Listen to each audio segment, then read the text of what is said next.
So we're going to pause for a moment and take this into the deep abdominal curl. So this is a position where the head and neck and the shoulders come off the floor.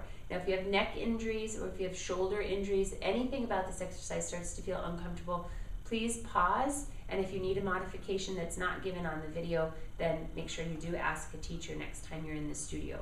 I'm going to have Jeff and Gloria do these a little differently, working through the same pieces, but just with a little bit of different support.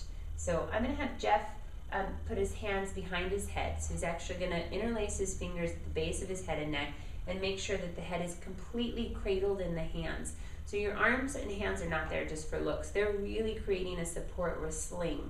His elbows are slightly floating up on the diagonal because with the weight of the arms all the way back, it creates some tension in the front of the chest, but it also creates a lot of weight for you then to have to lift up. I'm going to have Gloria do this just with her arms starting to the sky. So we're adding the arms here for a little extra support. We start with the breath, then the abdominal engagement, and then we move up into the curl. How this is going to work, you're going to inhale first, deep through your back. You're going to exhale, give the ball or block a little squeeze. You're going to nod your chin like you're going to gaze towards your belly button. You're going to float the head. Gloria's going to press her arms down towards the floor, reaching and pressing through the arms. The ribs drop down towards the floor, and the sternum softens and glides down towards the ribs. Now you can see on both of them that there's a length between the pubic bone and the sternum, so that they're not initiating from that pelvic curl, but working from a neutral position. Go ahead and inhale to come back down. And then you want to control that movement back down. Inhale again to prepare. Exhale, squeeze the ball or block. Engage the deep abdominals. Nod the chin. Float the head. Soften or drop the sternum. And in Gloria's case, she's reaching the arms. Now, if you find you've got tension in the neck or shoulders, the more you can reach your fingertips past your toes, attempting to reach past the toes, the more you're going to be able to keep the shoulders depressed, right, and away from the ears. And then inhale as you come back down. And I'm having these guys hold it a little bit at the top as I talk, but you can certainly exhale, come up, inhale, come back down more quickly as you get used to this. Let's do it again. Inhale through the nose. Exhale, press your arms down, float the head, nod the chin, drop the sternum, and curl through the ribs. Stay here for several breaths. And if you're in the head-supported position, keep your elbows very broad. So Jeff's really reaching out through the arms, the elbow points, and he's drawing the shoulder blades down.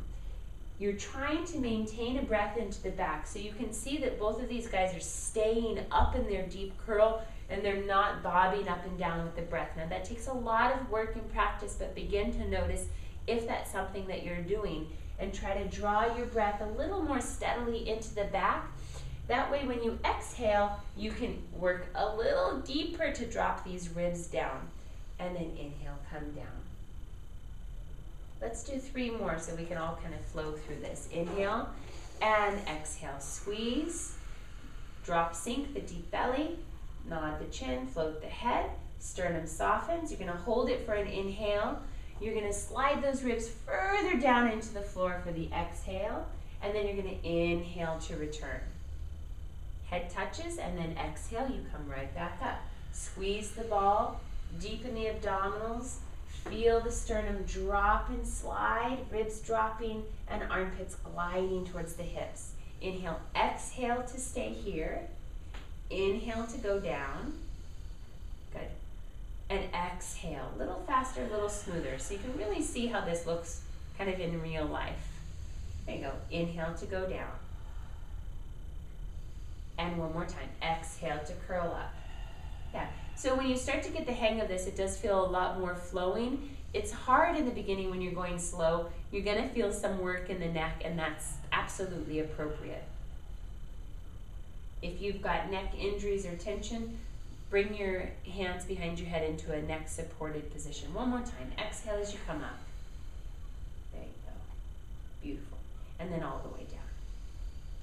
Good. And then rest your arms or unlace the fingers and rest your arms at your sides. Turn your head a little side to side. Now don't be surprised if there's neck tension. we're not used to holding our heads in this way, so there's going to be a lot of work in the neck that we're not familiar with or accustomed to. Turning the head and relaxing the neck or doing little nose circles at the end is a nice way to relieve the neck after practicing your deep abdominal curls. Another nice release is if you just rest the head, take a breath in, and as you exhale, if you press the head into the mat for a count of 3, just about 25% effort, and then let it go. That will reverse any excess tension that you've gathered in the front of the neck.